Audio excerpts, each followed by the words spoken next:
Reflexive pronoun. It denotes that the action of the verb is being done to the subject itself. These pronouns are used when the subject and object are the same, like a mirror image. ഒരു കണ്ണാടിയിൽ പ്രതിബിംബം കാണുന്നത് പോലെ ഒരു verb ചെയ്യുന്നത് subject തന്നെ ആയിരിക്കും.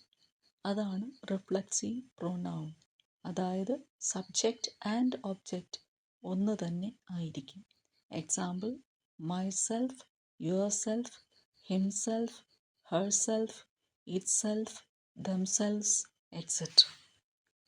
She cut herself while chopping the vegetables.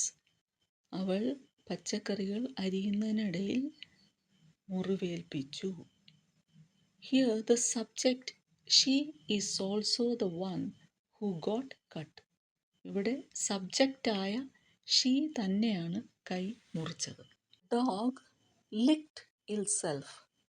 Here the subject dog is also the one that licked.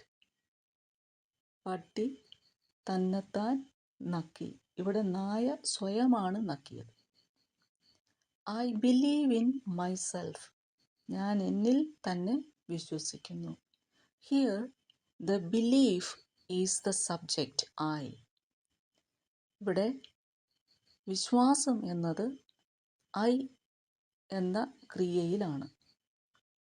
They are getting themselves ready. Here the subject they is the one who is getting ready. അവർ തന്നെത്താൻ റെഡിയാവുകയാണ്.